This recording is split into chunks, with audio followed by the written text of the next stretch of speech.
how's it going? So, I know that this is awkward. This is not the Awkward Podcast. This is the GoldenFox Podcast. And we're here after almost a month because we wanted to, I was waiting for Thanksgiving to pass over and respectfully give people, their time to spend with their families and everything. Fun little trivia. While I did have that white Thanksgiving, having that snow day, I unfortunately had to miss out on Thanksgiving because it would have been too dangerous to go on the road. Mm-hmm. Yeah, so instead of having turkey for this Thanksgiving, Chrissy and I had Chinese food. Oh, all right, well. Yeah, so that's Wolfhead over there. That doesn't sound bad. I don't know why I prop that up like that's unfortunate. That doesn't sound bad at all. I will tell you this much. Turkey is something that almost everybody is, anticipating to. But what Chrissy and I were always, excited to go and have are delicious yams. And my brother can make a killer mac and cheese. Oh, okay. So, because of the snow, you guys had to, skip out on the yams and the mac and cheese. Yeah. No yams for you. So, obviously this is just Wolfhead. Apparently, other people have got stuff to do, which is fine. But it's probably going to be a short cast. I don't know. Probably. Yeah, it will really all depend on whatever else happens in the future. Oh, Jasper's asking about the subject. So, I'm going to get straight to the chase on what the topics are before we dive right into them. We've recently seen Klaus. There was a Ghostbusters trailer, a trailer for Ghostbusters Afterlife that I want to talk about. And, I finally want to tackle on the Steven Universe Future episodes, the bombs. Yeah. Yeah. Let me go ahead and... Here we are in the future, and it's Yeah. That's the sound of you dying from the Steven bomb.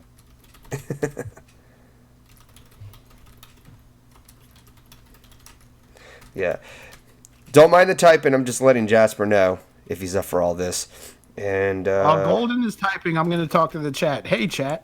Wolfhead here with some valuable information. If you ever stub your toe, don't go to the hospital because they will charge you $1,000 for no reason. I mean, I could kind of see why. Yeah. Because it's not a real emergency. Yeah. Oh, wow. Apparently this was 5 minutes off. What?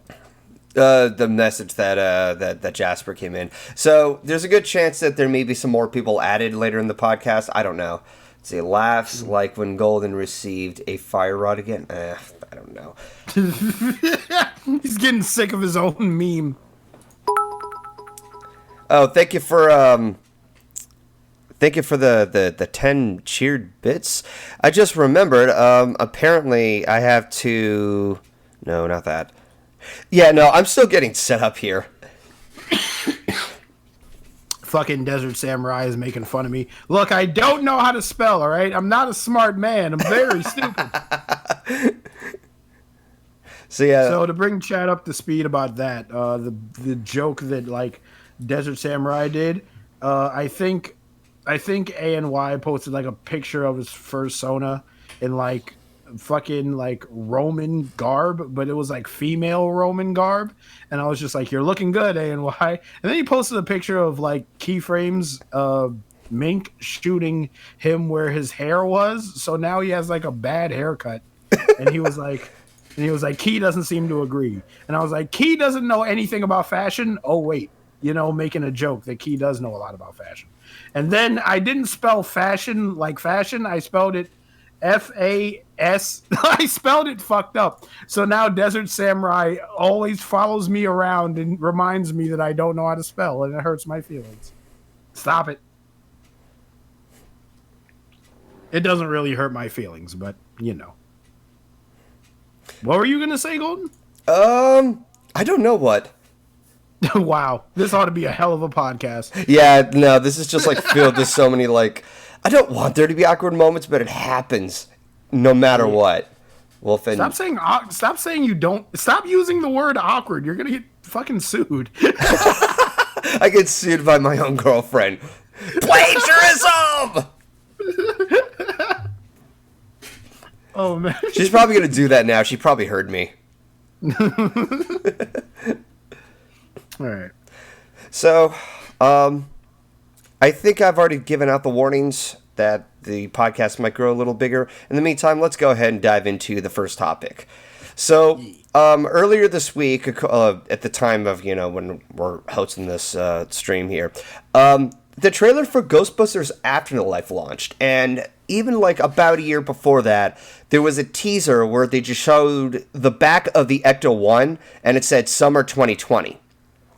So, over the course of this year, we're wondering, like, is that going to be, like, the real Ghostbusters 3? Is it real or not? And then the Afterlife trailer launches. So, Wolfat, I'm going to let you go first. What are your thoughts on this recent trailer? Let's see. What do I think about Ghostbusters Afterlife? Well, before I start, I would just like to say that a lot of people are giving the trailer crap for, like... Because why are they giving the trailer crap again? I don't even remember. That's how like not focused I am. What were you asking? Sorry. A lot of people are giving the trailer crap, but I can't remember. Oh, yeah. Okay. So yeah, apparently there's a lot of SJWs out there. Did I just cut out? Yeah, you just cut out for like a solid 3 seconds. Son of a bitch, Discord! Don't try to shut me up, motherfucker. Just do it again. Just do it again. Yeah, I'll have to do it again. So, to answer the question, there was a couple of SJWs who got all pissy because it's dismissing the remake from 2016, the one with the female actors. And I'm sitting there, the actresses, and I'm sitting there thinking, like, didn't you guys hate that one? You have this one now, and now you're still complaining because there's a whole complicated reason behind it, in which I'm not going to bother to get into the specifics of. Basically, there's just people out there who are going to complain and whine and fuss like children, and that's really all I'm going to say about that one. The more I talk about this, the more I'm going to open up a can of worms. Yeah, I feel like with the Ghostbusters Afterlife trailer, it's something set in the same universe, right? Yeah, it's the same universe with, the original cast. Yeah. Well, not the original cast. They're grandchildren, Yeah. So like, they're grandchildren, and apparently it's the story of like, okay, you're gonna inherit like the ghost busting technology, and you're gonna have to bust ghosts. I think that's fine. I don't think it's spectacular, but I do think it's fine. My interest is piqued, and I do know that before I were to talk about Ghostbusters Afterlife, I was like, I never saw a Ghostbusters film in my entire life. So I gave myself the task of trying to watch Ghostbusters 1, Ghostbusters 2, and the bad Ghostbusters. I haven't got up to the bad Ghostbusters yet. That shit is going to be a doozy. Golden is laughing at me. I don't know why he's laughing at me. Because I can watch a bad film. I have no problems with watching a bad film. As long as it's not like fucking Surf's Up, where it's just boring, I can watch a bad film. Or Baby's Kids. Apparently the only criticism with like, or at least the only criticism I heard of the third Ghostbusters film with I don't even feel right saying it's the Ghostbusters film with the women, because that makes me seem sexist. That's exactly what it is. So I don't know what to do. I think the most appropriate nickname would be to give it Answer the Call, because apparently they have that tagline in there. It's like, is that a tagline or is that a subtitle? Because that's on the freaking posters. It's at the end of the trailer. But apparently it was officially called just Ghostbusters as a remake. And I'm just like, make up your fucking mind. So for the sake of preventing yourself from sounding sexist, just call it Ghostbusters Answer the Call. Yeah, so with Ghostbusters Answer the Call, I'm going to see that at some point. I'm going to talk about it, probably not on the podcast, probably in the VC to Golden. I'm going to talk to it. I'm going to talk about it at him while he listens to me cry tears of sorrow. And, and I'm gonna watch Ghostbusters 2. They say it's not as well as Ghostbusters 1, but to be fair, whenever you have a sequel to a film that's already good, you've already set like a high bar that you have to overcome. So like It's kind of like the same with Avatar, with like the fucking the blue monkey people. The blue, It's like the blue cat people. The blue cat people, monkey people, whatever you want to call them, right? So it's like that movie was good. It was long, but it was good. And they announced that they are gonna make like 5 more sequels, and I was like, fucking how? Like the first one was already really good. Where else are you gonna go with this franchise or keep me interested in it? You know, that's how I feel about when it comes to sequels. But I'm interested. I'm interested in Ghostbusters Afterlife. It seems like a new take on the Ghostbusters with their grandchildren, and they inherited the Ghostbuster technology, and now it's their time to answer the call, and let's see how they do. I just love that you say that. It's time for them to answer the call, man. I love what Logic is saying. Honestly, just call Ghostbusters remake exactly what it was. Ghostbusters, souls trash, relying on SJWs for pipe. Oh! Damn, Logic. Logic down in the chat, just doing all the quips. So basically the first film was a tough act to follow. Tumblr dish. I love what the chat Twist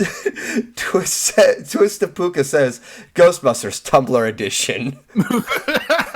Alright, that's pretty clever. I mean, don't spoil it for me, Chad. I still gotta watch it. I'll determine if it's Ghostbusters Tumblr edition. Hi, Ryley. Hey. Ryley is here. We're talking about the go ahead. I was just saying hey. Oh, yeah, we're talking about Ghostbusters Afterlife. Oh, nice. Oh, yeah, I saw the trailer for that. It looks interesting.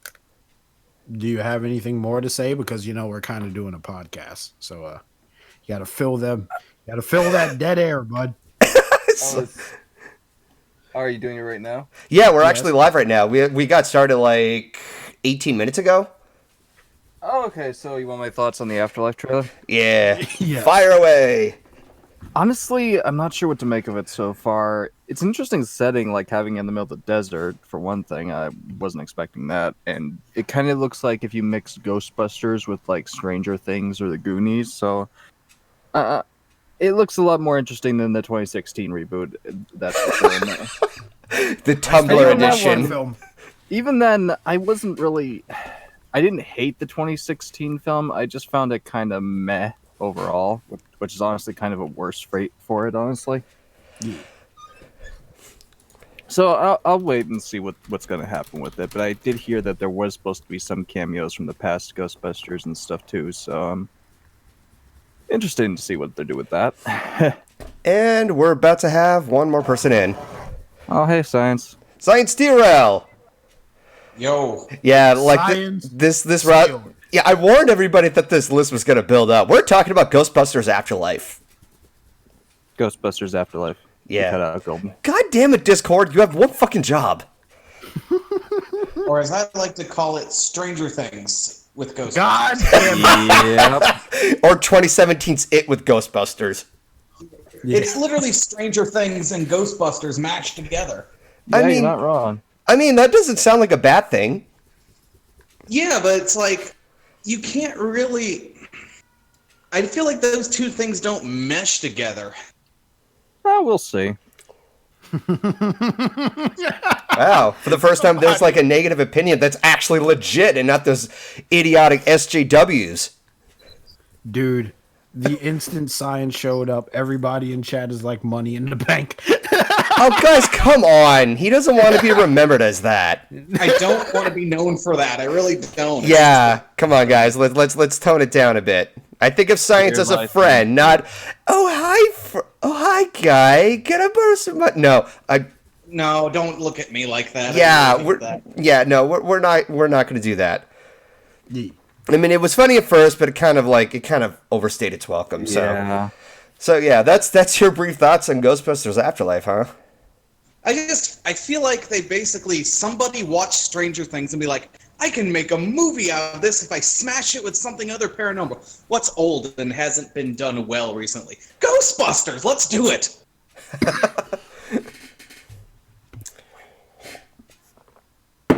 Well, I feel like it's yeah, that's literally what I'm looking at. I'm looking at a feature-long length episode of Stranger Things. all right then. Ryley, you got some more to say on that one? No, honestly, since we've only gotten one trailer for it so far, that's basically the best I can say about it. I'm waiting to see what comes more from the trailers, but All right. I don't know. I'm keeping an open mind. Okay. Wolfhead, you got anything else to say? Let's see.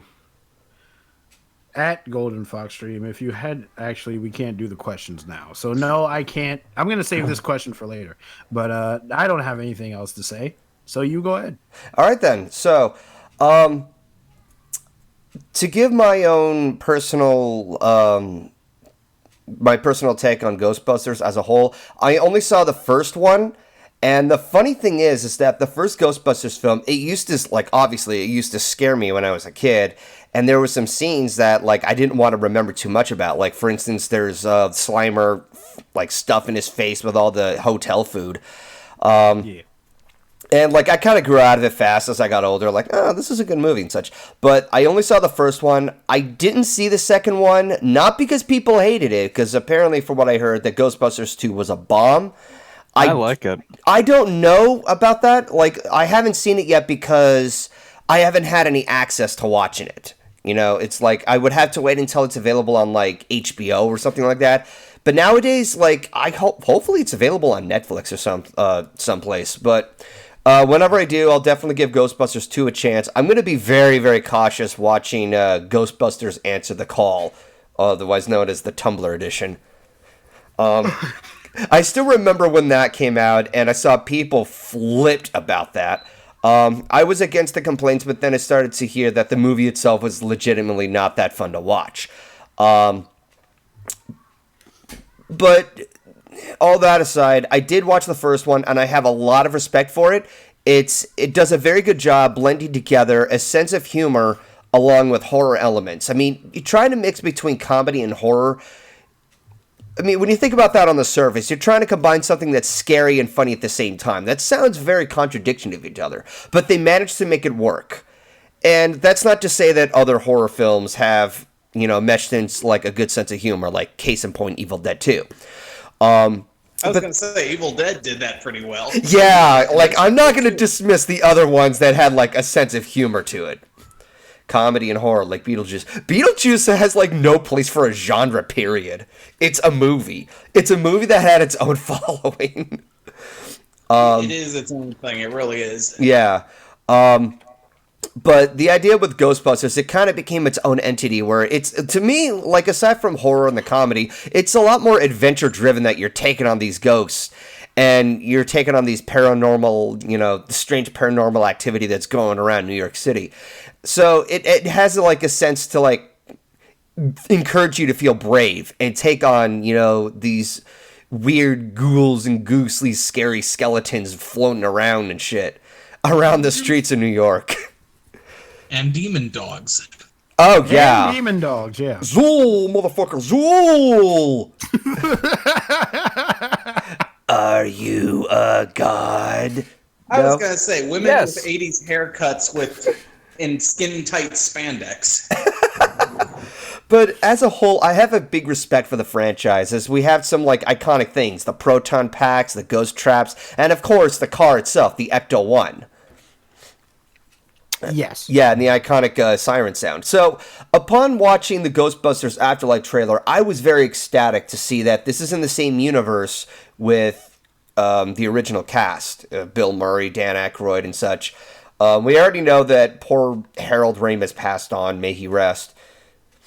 They did make it clear that his, you know, the grandfather is gone, and I would, you know, presume that's supposed to be Egon's grandkid.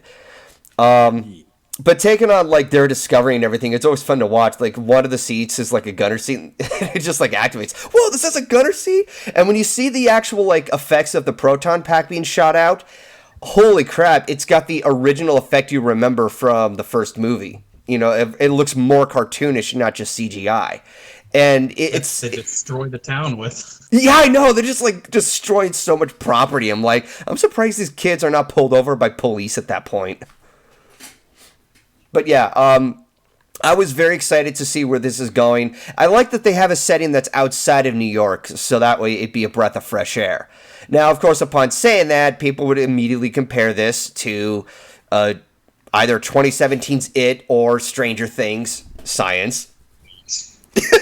Well, it is. It looks exactly like it. I mean, if it does, it does. I could care less. I'm willing to anticipate to this movie regardless. It looks like a lot of fun. You have these kids who are taking on ghosts. And it's like, I'm all for that. Yeah. So... We also, if you looked at the trailer, it looks like Zool's coming back, because there's one scene where we saw a dog's paw smash a car top. Not to mention the growling. I know about that. Oh, boy. So we're going to have a bunch of kids taking on a Sumerian god. Oh, I hate boy. to say this, but I need my own lawyer. Somebody get Chris Hansen in the house. Are you a god? Why don't you have a seat right over there? Chris Hansen showing up in situations that have nothing to do with like sex offenders. It's just I'll have a large cheese pizza. Why don't you take a seat? Take a seat right over there. Like fucking Chris Hansen, what are you doing here, man? Dude, that would be a great Halloween costume, Chris Hansen. And you just go up to people and just be like, why don't you have a seat right over there? It's like, oh crap. Yeah.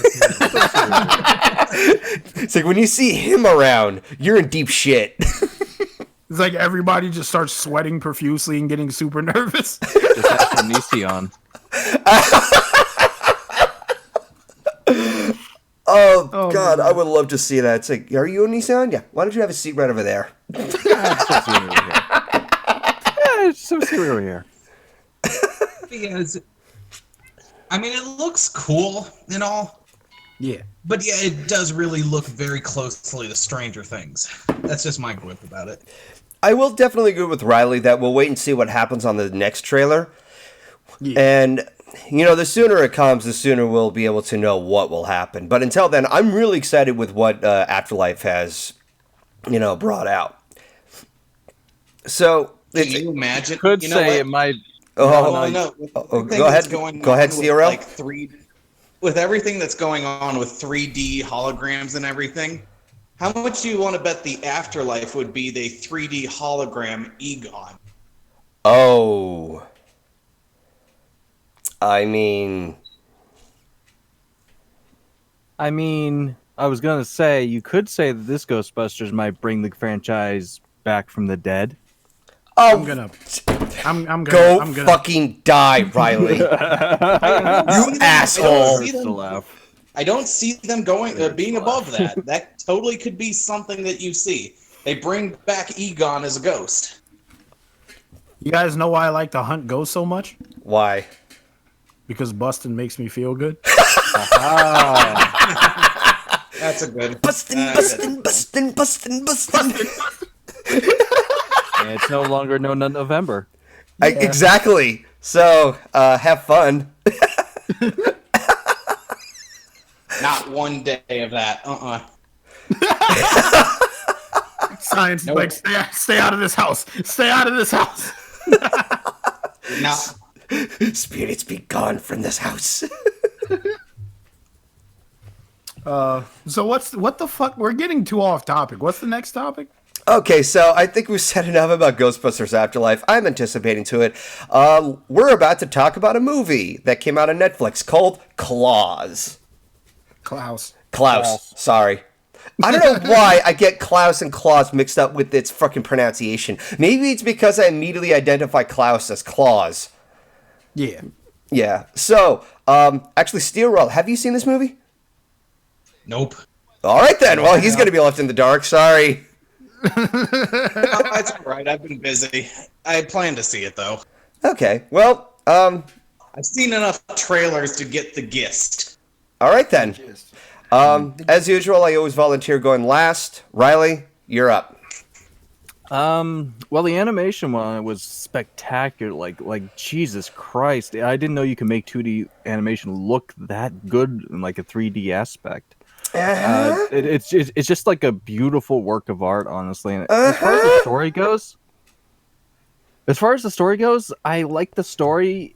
It was a bit more simplistic than I was expecting, and to be honest, I didn't really tear up during the like heavy-hearted scenes, so I couldn't really say much as far as that goes. But I like the concept of like this postman going to this place in order to like win back his father's love and go back to a preppy lifestyle and all that. But it's something we've seen before. Let's be honest. But it was still like, just for the art style alone, I will keep watching this film over and over again. The story may be simplistic, but I do like the characters. I do like what's his name, fucking Norm Macdonald as the ferryman and shit, and like.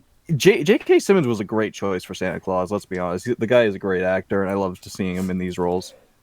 Mm-hmm. There were some moments where I was like, okay, why is there like some pop music here and stuff? And when he's telling the kids about Santa Claus, he's like, hey kids, do you want a toy? And I'm just like, stranger danger, stranger danger, stranger danger. Me too! I was watching it like, he's going about this in a very weird way. And all of a sudden, Chris Hansen comes out. Okay, why don't you have a seat right over there, postman? Just have a seat.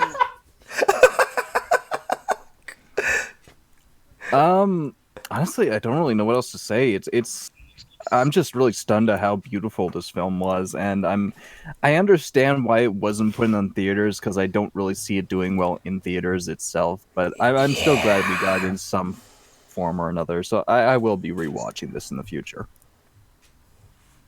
But yeah, that's pretty much all I can say. I would say more, but teeth. Yeah, I would be more flamboyant and comedic, but wisdom teeth and all that. Oh, that's what you meant. Yeah. Might as well be called that, Logic. I was gonna say teeth. I got my wisdom teeth out a couple days ago. Yeah. Oh, that's it. Okay. Yeah, I remember that. All right, so are we ready to pass it off to Wolfhead? Yeah, I'm You're ready. asking them? Yeah, are you ready to go? Yeah, I'm ready. Yeah, I'm ready. All right, go ahead. Fire away. And now, what Ryley said, Klaus is a beautiful, beautiful, beautiful film. The other thing I like about Klaus is that it's really funny, and I like comedies, as obviously. My favorite character is the fucking fairy guy. He Played by is Norm hilarious. Macdonald. Yeah. Yeah, he is very hilarious. How every time he tried to do something, the fairy guy would pop in with these fucking one-liners. It's basically Norm Macdonald playing Norm Macdonald, basically. Yeah. Yeah, so like he kept coming in with these one-liners, and I was like, I think you're my favorite character in this whole film. And like Ryley said, I also love the idea of like this postman trying to like, trying to Get back to his preppy lifestyle, basically. Yeah, get back to his. I almost said like impress his dad, but like my brain was like, that's not correct. He's not trying to impress his dad, and he's impressing his dad just for the sake of getting back to his preppy lifestyle. Yeah. So like, we have the postman, we have the teacher, we have Klaus, who is made up to look like this Jason Voorhees-esque monster at first. That just has like an axe and he just wants to be left alone, and he's in the forest fucking making toys, and the postman is like, hey, I ain't give these toys to the kids. And at first he's like, no. But then later on he's like, yes. And so like the postman is like, all right, if I finish my 6,000 gift quota, I can get out of here. But as we've seen before in other films, like as he's filling the quota, he realizes that this is fine. Like I already have everything that I need. I'm very happy here, and I don't think I want to go back to my preppy lifestyle. But, as the freaking... I forgot to mention, there's a fucking gang turf war going on between the McDonald's and the... What is the other name of the fucking... Let's just call it Wendy's. All I know is that the leader of one of them is like Joan Cusack, and that's about it. All right, well, there's this fucking turf war going on. And they're like, oh, we've hated each other for a long time. And because it's quote unquote tradition, that they must remain to hate each other throughout all of time and history and space, and that's how it must be. So because they give them the toys, all the kids are like, hey, can I play with your toy? Hey, can I play with your toy? And they start to become friends, but the fucking gang leaders' kids are friends with the other gang leaders' kids, and they're like, this is blasphemy. Why would you ever do this? I'm rambling at this point, but I really, really like this film. Chat, if you haven't seen it, go ask for your wealthy friend's Netflix account email and password. And try to go watch it. I will say, like, I want to mention something off of that. I found out that apparently sharing Netflix passwords are considered like some kind of violation or something. Chat, don't do it. I don't want to get you in trouble. Watch it on the internet. Watch it on like Kiss Anime or whatever. People do it all the time. I know, like people commit to people commit to piracy and like yeah, but like Klaus is fun. Klaus is fun. I'm gonna fuck myself over by saying that so much. Klaus is fun. Go watch it if you haven't already. You will not be disappointed. Thank you for listening to me. I'm gonna pass it over to GoldenFox now. All right then. Much like everybody else, I really enjoyed Klaus. The story was definitely simple. It was a little bit on the formulated side that you have, somebody who's so comfortable in this lifestyle where you don't have to worry about a thing in the world, and then something happens to them, and you can already see where this goes. This postman. He reminded me way too much of freaking Cusco from The Emperor's New Groove. That is actually a very good comparison. No, like at that time, I was thinking, like, was he voiced by what's his name, David Spade? No, you talking about the postman or the ferryman? I'm asking about who. Okay, who was the voice of Cusco? David Spade. Yeah. Okay, so I was asking, like, was the postman voiced by David Spade? Because he reminds me too much of that. And then I found out it was a different actor. Yeah. So, there's that in mind, and he's getting frustrated with everything. There's also something else that I wanted to mention, and that is the teacher. She just wants to get the hell out of there, and I wouldn't blame her for the first time. And then she's convinced to change her mind because the rest of the town is like changing over time. Mm-hmm. It's like, yeah, I can already tell this is going to be the character's love interest. So yeah, it definitely gets predictable. And to kind of take what Ryley said, I didn't necessarily tear up, but it did seem very fitting for Klaus to like disappear afterwards, and it kind of shows that he goes in spirit as Santa Claus. Yeah. I also this was also a sample clip, but I also love the scene where the postman takes on that bully kid a second time because he stuck a coal in a stocking. And he's like. Yeah, he's like, try to enjoy this toy, you creep. So it's like, yeah, well, how would you know that he knows about that? Oh, he knows. He puts it on the list, the naughty list. Just bullshitting as he's going along. Yeah, he's bullshitting along the way. Making shit up. But I love that. And then he walks away and fucking rap music just kicks off. I was like, I love this so much, dude. Why'd you have to go and mess with the postman? Like, that never left my head. It never left my head. So, but yeah, like, I also want to take another thing from what Ryley and Wolf had said, that it's a very great looking film and shows what more you can do with hand-drawn animation. I'm looking at you, film producers.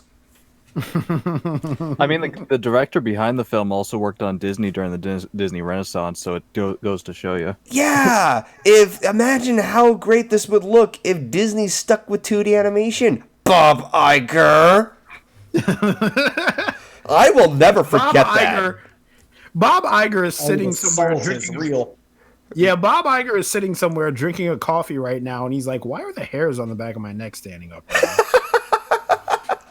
Somebody keeps saying my name in a very angry fashion, and I don't know who it is. It's a very unfortunate circumstance that. I think I may have mentioned this already. Like, Winnie the Pooh was released at the same time the last Harry Potter movie was out. So, under no surprise, the movie tanked.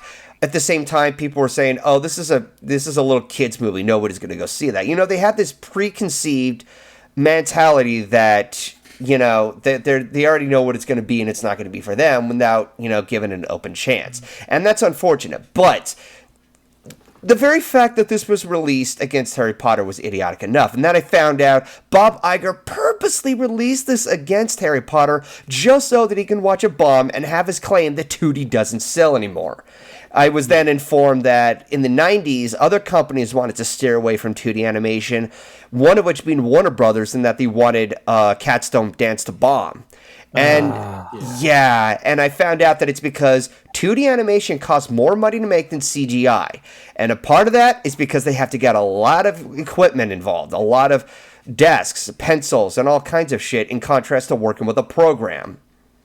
Yeah. So it's really just, it all narrows down to money and what sells and what makes the world go round. And it's one of those the situations that you can't really argue too much about, because while money is an irritating corruptive influence or preconceived corruptive influence, it's just something that you have to go with. The big companies care more about what sells than working with different kinds of styles, unfortunately. And Disney is one of the biggest companies around.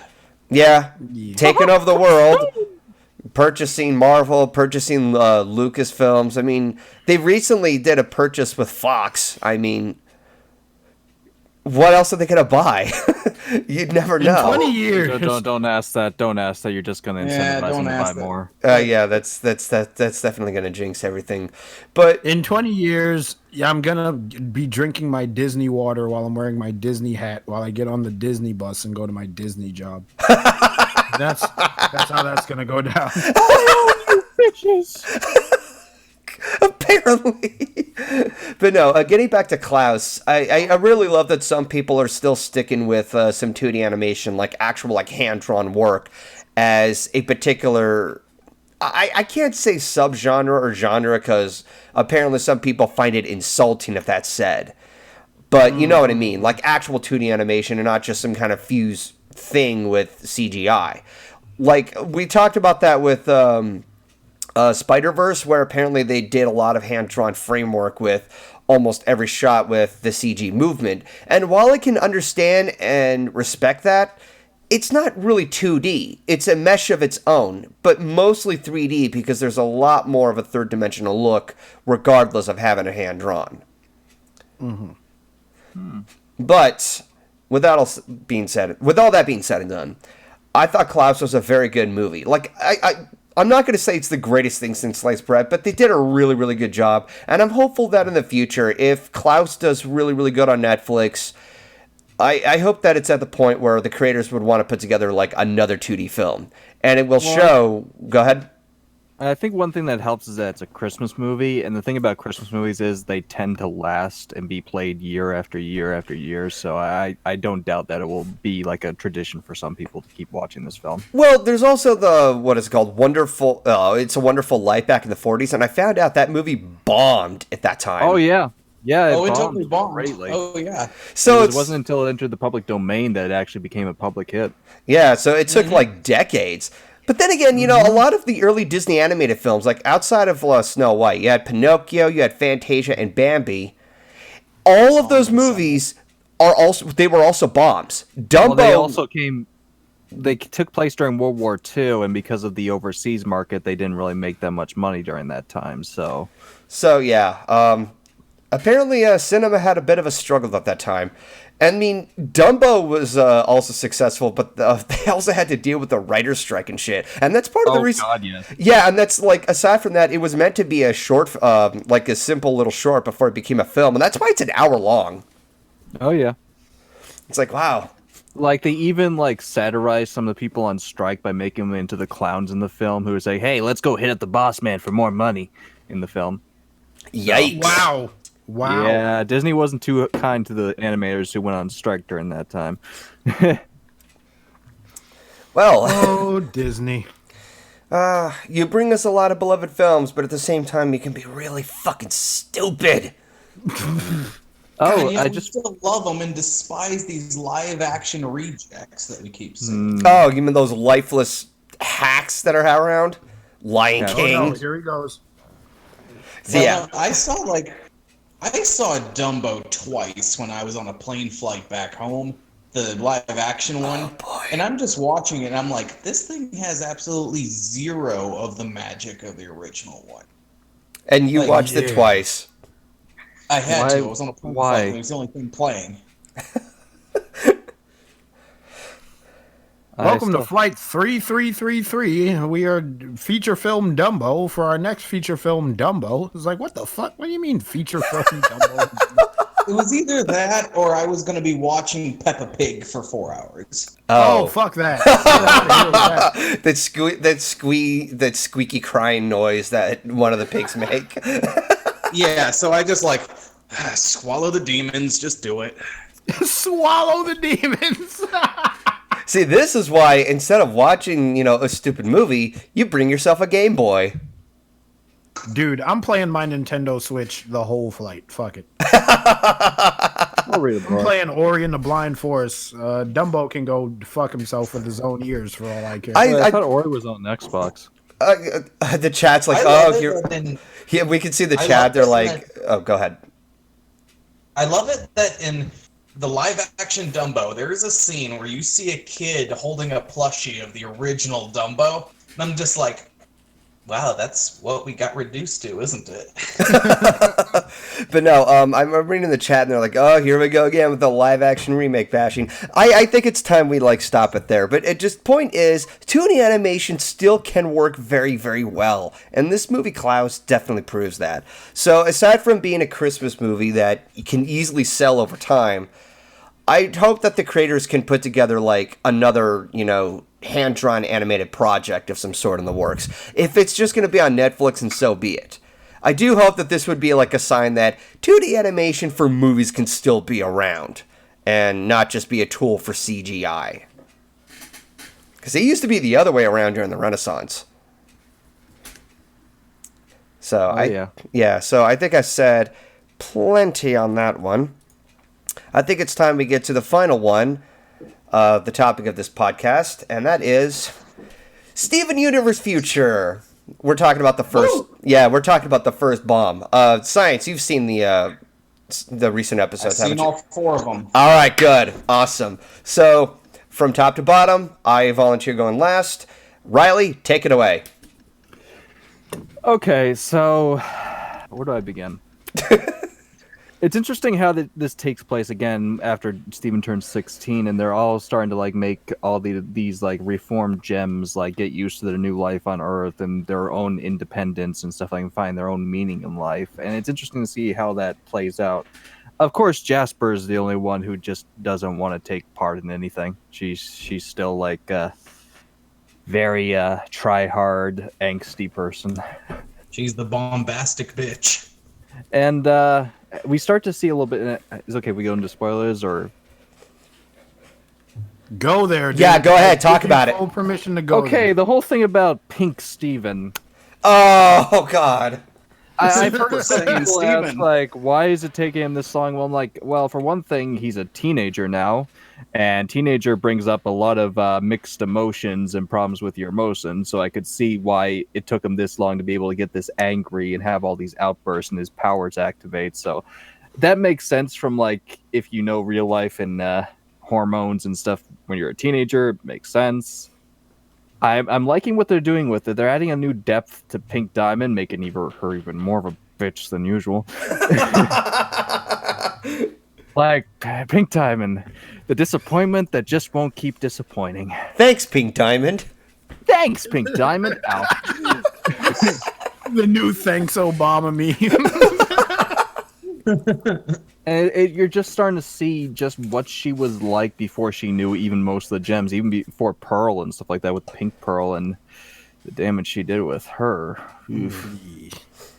And I gotta say, the animation so far has been really doing the part. I wouldn't say it's better than the movie, of course, because that's a movie, but I'm seeing a little bit key differences from the original series, but not too much. I'm liking how sometimes the character designs seem to be more, what's the term? they seem to not be as all over the place like in the original series, where you would have like one animator like animates the characters in a different style versus the others, like big head Connie from that one episode and stuff like that. They at least seem to be holding some kind of consistency with them. So I'm liking seeing how they're getting used to like this peaceful universe, and yeah. I know I was gonna make a joke there, but I'm not going to. I'm also really liking seeing how some of these like characters interact with one another. I love seeing some of the old fusions, like what was it, Smoky Quartz, and I love the line, "Well, sometimes you save all the people, but the roller coaster still crash, and that's okay." All in all, it's a great start. I can't wait to see what comes of it. And I can't wait to see how they're going to go in depth with how Pink Diamond was and how Steven's going to have to get used to these new emotions and mastering these new powers with them and stuff. But off to a great start so far. Yeah. Also, the Whispers of the Heart reference with Connie was so good. All right. So, are we ready to pass it out to science? Yeah, I'm ready. All right, take it away. I really liked what I saw with this. First off, Steven's older. He's in a new environment. He's trying to make homeworld gems and corrupted gems learn more about human life. Mm-hmm. But he's also having to, again, as what Ryley said, he's having to deal with the emotions that are coming with being a teenager. I mean, we've got Jasper. I knew the minute I saw the episode, she was the one that wasn't going to convert. There's no way in hell she was going to do that. Goes against her character. Mm-hmm. But what I really liked in that episode was Steven coming to the point where he's realizing, I may not be able to teach you anything, but maybe I can learn something from you. Would you mind teaching me? That shows some emotional and actual depth to him, more so than what we've seen. Of course, she's just like, consider this your first and only lesson, but still, he's realizing you can't help everybody. You got to pick and choose your battles, and that's something that comes with age. Mm-hmm. And then, of course, we have a new couple of Pearl and Pearl. AKA volleyball. Volleyball. Yeah. Is it really a new couple, or is it... Their fusion looks like the Nutcracker from the Nutcracker play. That's actually a really good comparison. I am dead serious. That is the Nutcracker, all white. But what I liked about that was that we saw that Pink was just even more of a bitch than what we realized. Mm-hmm. Thanks, Pink Diamond. Oh no, she was basically a whiny, troublesome child who destroyed things without thinking about it, like all kids. And we're learning more and more about her, and I love how the show like initially showed her to be this goddess of purity and just this great soul. And as the show keeps going on, we keep finding out more and more about her flaws, how she had problems, how she almost shattered one of her original pearls. In my opinion, they're making her more human. They're not putting her much on a pedestal anymore and showing her all these flaws that she's had, and I like that. Yeah, yeah. There's a thing about being human, having flaws, and then being a complete bitch and like leaving somebody for over 6,000 years. Oh, there's totally that. Well, what she did with Spinella is totally out of it. Thanks, Pink Diamond. Yeah, but it's like we're seeing that they're changing her more from being on a pedestal to being the bitch.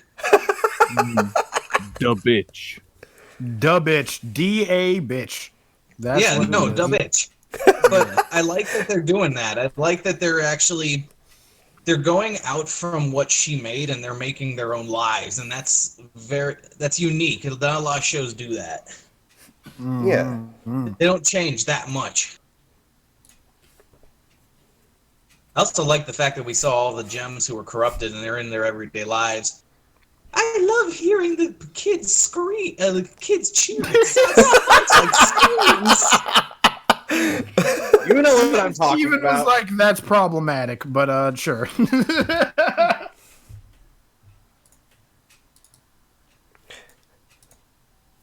Whoops. Sorry about that. I had a little accident.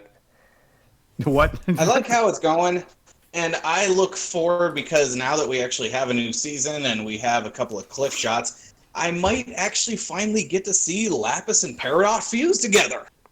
Yeah.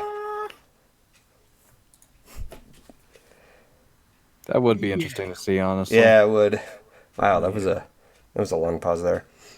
Pink Diamond. I was thinking about it, and I can't really tell if I like the relationship between Lapis and Peridot yet. Poor Spinel, though. Oh, yeah, no, Spinel, like, I don't, like, who do you think had it worse from Pink Diamond, Spinel or Volleyball? That's actually a hard question. Now that It is the hard I want to question. say Spinel. Yeah, because she for 6,000 years just stood there while Pink Diamond's Pearl was under White Diamond's control. She never thought about anything. Yeah, but at the same time, Pink also dealt both emotional and physical damage to Pink Pearl too. Mm-hmm. Yeah, there is that to consider. Yeah. So you're dealing with domestic violence versus abandonment. Yeah. They're Basically. both terrible. They are. Oh, yeah. In Oh, their yeah. own ways. It's like, ugh. Trying to say one is worse than the other is kind of like saying, hey, cookies or cake. It's like, they're both delicious, motherfucker. What kind of question? Oh, or like comparing, okay, you have leukemia versus this guy who has pancreatic cancer. Oh, damn, dude. Yeah, so I don't know the answer to that question. I'll just say they're both awful. They both got the shit end of the stick in that deal. Yeah. Thanks, Pink Diamond. You beat me to the punch, damn it. Well, that comes down to is I look forward to seeing how far they go with this, especially with what's being coined as Super Saiyan's Pink Steven. I hate that coin so much. It's what it literally is what it is. He literally just goes Super Saiyan whenever that happens and does amazing shit. It is. It is.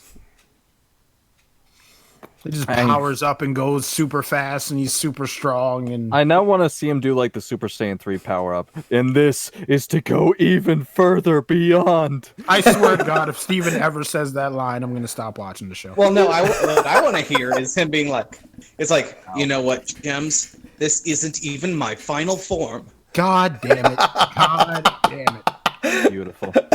Simply beautiful. Yeah, like, yeah.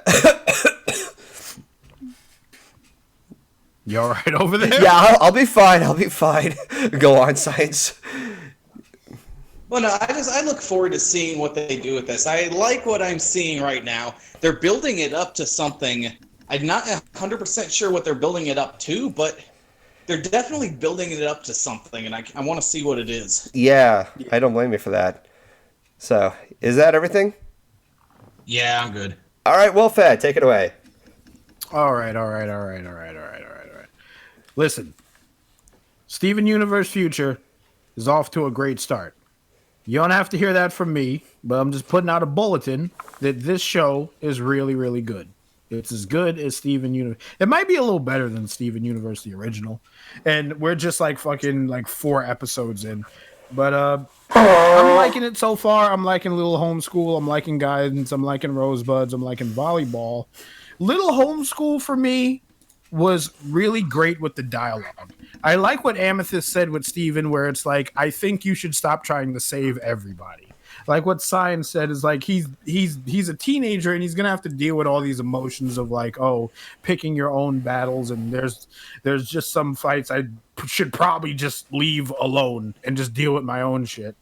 From the episode Volleyball, we see that when Pearl is arguing with the Diamond's Pearl or Rose's Pearl or whoever. When Pearl is arguing with Volleyball, that's her new name now. When Pearl is arguing with Volleyball, Steven makes a point to be like, I'm trying to fix what my mom broke. That's when he like powers up and almost breaks the whole palace from the inside out. And a lot of times I'm just like, maybe Steven should let that go, you know? Because a lot of dumb shit his mom did, he even though he's fixed most of it, there's some things he can't fix. Like Pearl already said that like she's still hurting. when volleyball came to her and she was like, all right, how do I stop hurting? And Pearl was like, I still am. Like, I don't think this is a pain you can just simply remove. This is just something you have to live with, you know? So, what was Guidance about again? I keep forgetting what the episode synopsis That's are. the one where all the other gems are getting jobs. To all the gems. Yeah. Oh, yeah. That was the funniest one. Oh, yeah. I don't know why Steven got it in his head where he's like, all right, all these gems are just in their comfort zones, and they got to do tasks that they're not good at to bring them out of their comfort zones. Well, I get what he doesn't want them to be pigeonholed and all that, and I get that, honestly. I get that too, but he just went about it the wrong way, which is where the conflict comes from. Yeah, it's like you can already tell that. Like, it's even funny that it's about to have the little end screen fade out the little star that comes in. It's like nope. It's like no, boy, you fucked up. That was funny. It's like Steven was like, well, I guess today was a good day, or he said some shit like that, and then the star goes in, and then he hears a scream, and the star goes right back out. Like, nope. Nope, looks like we got a problem here, Chief. All right. So Guidance was fun. Rosebuds was like, all right. Oh, Steven God, that was uncomfortable. It was. Steven is going to freak the fuck out because it presented itself where it was like, all right, Steven, I want to show you something off to this room in the distance. And I'm going to be like, these are all the rose quartzes. And so, he opens the door and immediately Steven is just floored. He's just like, what the fuck is going on here? So he has to hang out with these 3 rose quartzes.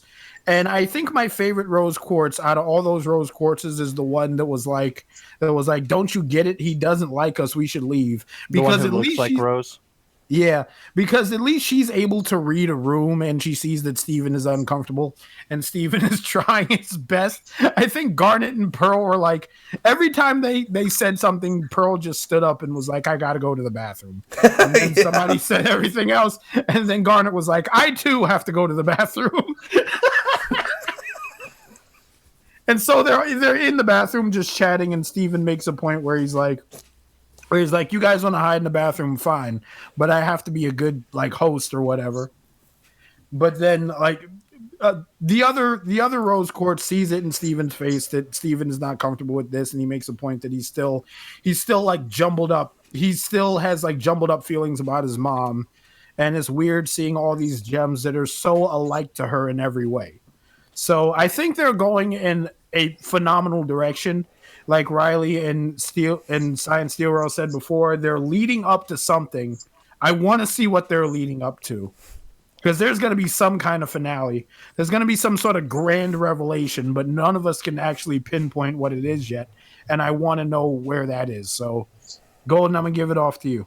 All right, then. So I actually finished watching the Steven Universe Future Bomb this morning, and to go from top to bottom, Little Homeschool, it definitely creates excitement of what kind of changes are coming in for the gems and understanding human nature in contrast to their own home world. And I put those in quotes because that's what they named their planet. With Guidance, yeah, it is kind of funny to see where Steven is trying to alter jobs, but you could also see that when they're doing their own jobs, they're still happy. Like the crab guy, he's just she or he, I don't even know what kind of gender the gems are. They don't have genders. Yeah, they're slicing up veggies and perfectly cutting up pizza slices, and freaking Amethyst is all to it, wow, this is so perfect and everything. But seeing how happy they are, I think that matters just as much as understanding what the comfort zone is. I think one of the funny moments about Guidance that would throw people off is the little the little gem who says, I like the sound of screaming human voices. Which of course it's very off-putting, but there's that scene where the gem activates it to go fast, but the gem is having trouble pulling back the lever, no, I gotta stop this slow. It does indicate that they know about it has a bit of a moral standard that, okay, if they're screaming in agony, there's something wrong. As much as they would find pleasure in that, they know they got to do something different. Yeah. I do like that there was the cool power up that freaking Amethyst and Steven had when they were fused together. I forgot the name of the fuse. Smoky quartz. Smoky quartz, yeah. Smoky quartz comes in and is able to move fast while freezing time for a few seconds, pulls out all of the people riding on the roller coaster and just sets them down like, okay, here you go. And they're still like in midair. Okay, down. Down. Yeah, that part was good. And there's also, oh no, we forgot about Onion. Oh, Onion's fine. Onion is always fine, dude. It's like, no matter what happens to Onion, it's like, yeah, you don't have to worry about him. But Guidance just felt like they had to have something happen. I still love that they have like the attempted transition with the stars closing in. It's like, nope, you got shit to take care of, boy. We got a problem here, Chief. Yeah. Rosebuds was one of the most awkward episodes I've ever watched. Like, you're thinking about rose quartz now. Imagine 3 replicas. Oh, boy. I mean, yeah, obviously, like, in their eyes, like, they don't know about what Pink Diamond really did.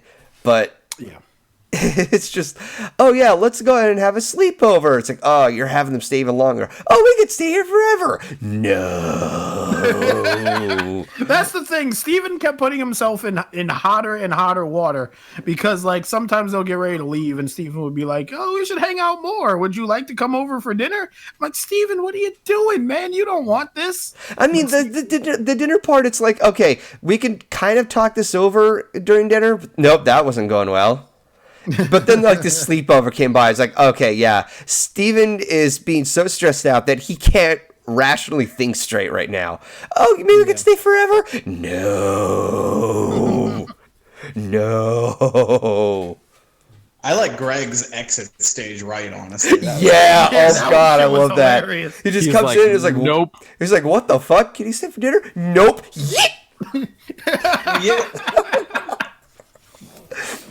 It's almost like that one. There's an animated GIF that somebody posts sometimes on Discord where the Grandpa Simpson comes in with a hat and just like turns around, grabs that, and leaves. It's like, Yeah. nope, I got it. It's similar to that. I'm just sitting there thinking like, yeah. The thing that I wish could have been like, maybe it'll be touched upon more, is when the zoo people would be a little more open-minded to Greg, because they got pissed at him like, you didn't choose us. Like, wow. I know that you're upset that you got declined or rejected, but I think you need to calm down. I mean, I think they need to calm down too, but I think they just presented it as a joke. So the more they hate on Greg, the more I'm gonna laugh, dude. No, like, okay, so like after he leaves, they even say afterwards, okay, now that Greg is gone. It's like, wow, Greg, Greg. Well, They overemphasized his voice. They I mean, not his did. voice, his name. I mean, their names are like J10 and whatever the fuck the names are. I know, like that's something they'll have to get used to in their lives. Like they probably don't mind it, but still, like, you kind of need to get over that. Yeah. I just hope that like gets situated like in the future.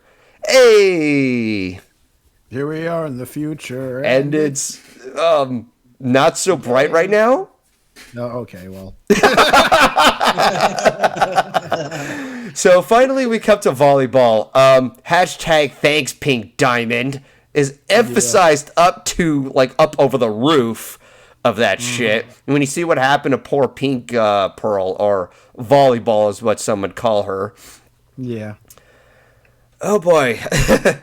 Like there's just some damage that cannot be repaired, and that is so metaphoric that even when Steven tries to heal her, using, his saliva to heal shit, and going as far as taking her to some kind of distant ship that reads off of Pink Diamond. It's like, oh, this is Steven Universe. Okay. And after scanning, oh, that can't be fixed. What? So they go through every option. It's like, oh, wow. So well, they say it's more emotional than actual like physical damage that's keeping her cracked. Yeah. But either case, it just shows that there are just some wounds that cannot heal. It's still just it's just permanent damage. It's permanent damage that somebody has to live with, and that metaphoric presentation, it's still like it definitely hits close to home. So I can see why a lot of people love the episode Volleyball. It definitely ranks up as one of my favorites so far. The other of which being, I would have to say Guidance, despite how stupid the plot convenience had to be set up.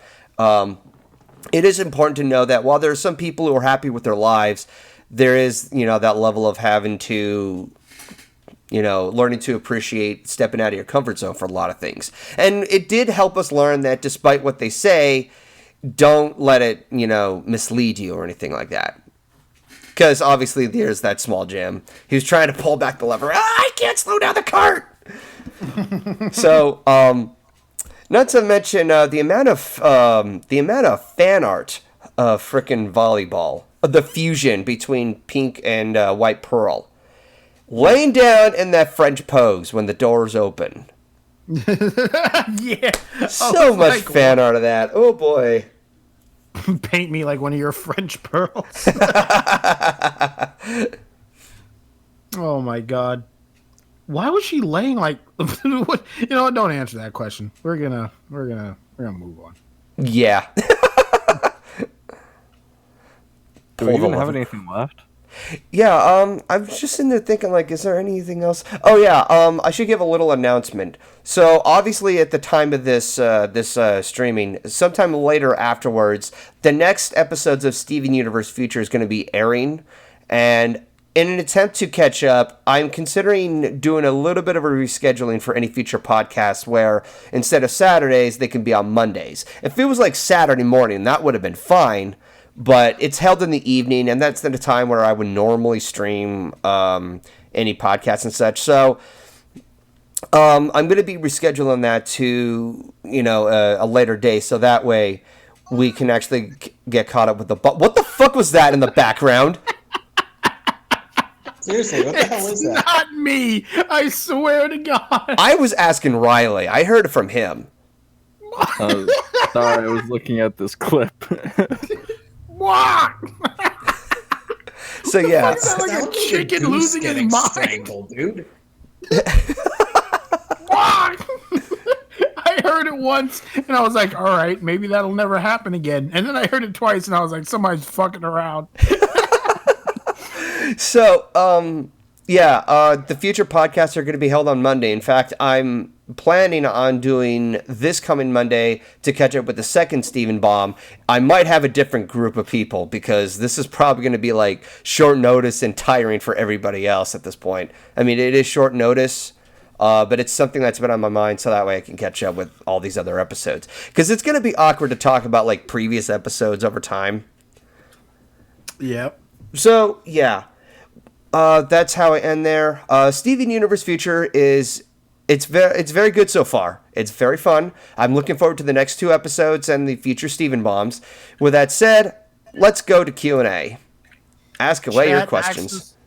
Ask us some fucking questions. Oh, yeah. Do it. So we got to give it about like a few seconds before before people come in. Because there's always that stupid... delay. Yeah, there's always that stupid delay. Our brains are just not working today. Yeah, Enigma Prince, the time for the next podcast, it all depends on who is available. So I don't have a set time, and I want to respect everybody else's schedule as much as I can, because, people have jobs, people have work, they got stuff to do.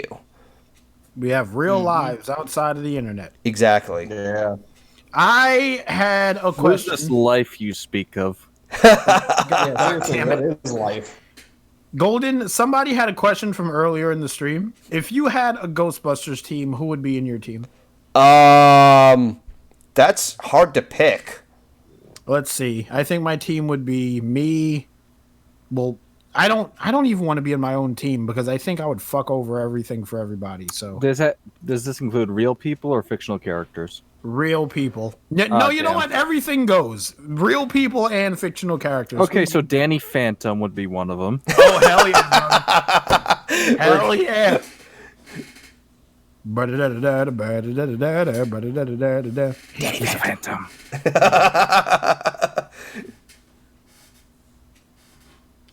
Let's see.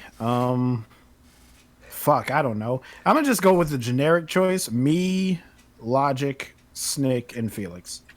Yep, that's fair. Ask all Yeah. best and worst games of the decade. I don't know. I haven't been caught up with any of the current games. I'd have to see a Golden is going to list. continue playing his Super Nintendo until he's put in the ground. I mean, I still have yet to have money to purchase new consoles. I've been in a very bad financial situation, and hopefully things will turn around and I'll be able to play more recent games. Eh. See, how would you react if you were with Steven and Jasper when he first unleashed his pink fire? Oh boy! Wait, how would you react if you were with Steven and Jasper when he first unleashed his pink form? I don't know. I pull out my phone and say, "This is gonna." For a second there, if he first unleashed his Pink Floyd, is what I heard you say at first. We don't He's need gonna no unleash his pink education.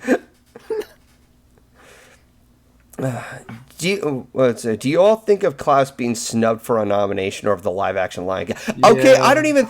Was Klaus even an attempt to be a part of the Academy Awards? It wasn't the Academy, it was the Golden Globes, but yeah, it still sucks either way because they kept marketing the Lion King as a live-action remake and it's mostly CG. Like, what the fuck? Yeah. They're really pushing the boundaries of that. Like, It's like they're trying to have their cake and eat it too. I'm like, you fucking pieces of shit. yeah, Wow. yeah, It's CGI. It's not live action. yeah. Calling it realistic animated, maybe that would work, but it's not live action. Anyways, the less we talk about the Lion King remake, the better, because it's been beaten to the ground. Yeah. All right, since the holiday season is right around the corner, do you have any Christmas holiday traditions? If so, what are they? Who wants to go first? I'm going to sleep a lot. Usually I drive 4 hours back and forth to visit two sides of the family, but this year I'm just going to stay with one side and just relax for 3 days having off. Yeah. My I'm not sure how family much and money I. I'll have. You were all talking at once. Sorry. Science, what are you going to do? My family and I on Christmas Eve night are going to have tapas and pistachio gumdrop cake and eggnog with brandy. You guys ever do the Yankee swap? Nope. That's always fun. What the? Wait a minute. No, you're not going to speed past that like you're not going to explain what that is. What the hell is a Yankee swap? Yankee swap is you make a limit for how much you can spend for something. Then each person like pulls out a number from like a hat or something, and it goes by order of the number. And like you can either choose to grab a gift from the pile or steal a gift from another person who's already grabbed one. And That's the last quite person. awesome. So the last person White gets to elephant, like yeah. choose to steal from anybody or can take another gift from the pile, basically. Ooh, okay. It's a lot of fun. No, It's a fun little tradition. With my family, it's mostly that we each get each other something really big and then a bunch of knickknacks. Unless you're one of the women in my family, and then you get a bunch of all big stuff and no small stuff. It's my Sounds father's like side of the family. someone's You go to jealous. Christmas Eve mass. I can just some picture science going, no, I want a big thing. Why come I never get I'm a spending big thing? $100 on a shirt for my mom, so yeah. Dude, the last like hoodie I ever spent that much money on was like a Drake hoodie with the fucking Why? OVO owl on it. I like Drake. Ask all, have you heard of Abby Hatcher? It's this super cute show I've been watching from Nick Jr. No, Nick I Jr. haven't. is still around? Oh yeah, they Yeah, have it is. Blue's Clues again. Remember? Oh, I thought that How was many like. I times thought have that they was like revamped Blue Clues. probably twice. Oh, okay. I mean, like, I forgot about that there was like a remake of Blue's Clues. Like, I didn't hear much about that at all. But I just forgot about that because I was sitting there thinking like Nick Jr. Well, there's also Disney Jr. now, so it's like, well, that's easy to get mixed up because of Junior put into it. Just remember the original brand. No, I do not know anything about Abby Hatcher. I'll probably take a look at it. I could definitely say this much. It will definitely not be for me. So I don't think we'll be able to talk about it on the podcast. One thing I do try and watch, though, is National Lampoon's Christmas Vacation. Mm-hmm. Uh-huh. Just classic. Have you all around. seen the new Dragons Holiday special yet? No. What the fuck is the There's a show. probably There's something talking about called Dragons. How to Train Your Dragon's Holiday. How to Train Your Dragon Homecoming. You know what? That's I've been meaning to watch that. I heard it's better than people give it credit for. It was definitely recommended to me by Aria Diamond. It's something I definitely want to look into. But I also need to catch up on the rest of the movies. Like, I've seen the first two. I have yet to see the third How to Train Your Dragon movie. The, what it's called? The Hidden World? I still got to see that one, too. Yeah, I heard it's... yeah, what's up? It's on the Hulu account on the TV if you want to watch it. I'm going to need some help getting access to that again. But yeah, I'll definitely take a look into that. And there's also like Green Eggs and Ham that I hear is really good. I really need to watch that too. Yeah, that'll be something fun to look for in the future. And there's like a few other things that are on my to-do list. So, let's see. Speaking of, I watched Dragon's Rescue Rider. Oh, is that the spin-off series on Netflix? I haven't seen it on Netflix. Okay, I did watch the first episode, and in comparison, like, obviously, it's a lower budget, but the animation is so uncanny and weird that it's kind of hard to watch. Like, I like this question. Oh, wait, go ahead. It's not a bad thing to watch, obviously. Like, I'm sure that the show is good. I would just have to get used to it upon watching any future episodes. Green Eggs and Ham is a great show. Wonderful animation and phenomenal writing. I still have to take a look into that, you know? I like this question. What is the meaning of life? 42. Dealing with Why don't you ask 4 strangers on the internet what the meaning of life is? All right, I can tackle this. Yeah, sure. Okay, I'll let you guys go first. Okay. The meaning of life is smoke 42. weed every day. No, seriously. Wow, Ryley, way to try to interrupt Wolfhead. He said 42 and I said smoke weed every day. To be honest, I feel like if I said 42 and he said smoke weed every day, it would be more accurate. It would sound like it came from the right people. Shit, man, I don't know. I'm trying to do a bit off of what the meaning of life is. Family. Ohana means family. How about that? All right? Okay. I hope you like your answer. So go ahead, Ryley. What's your answer? I already said it, 42. 42. Science. 42 How would you describe life? Life? Well, first off, 42.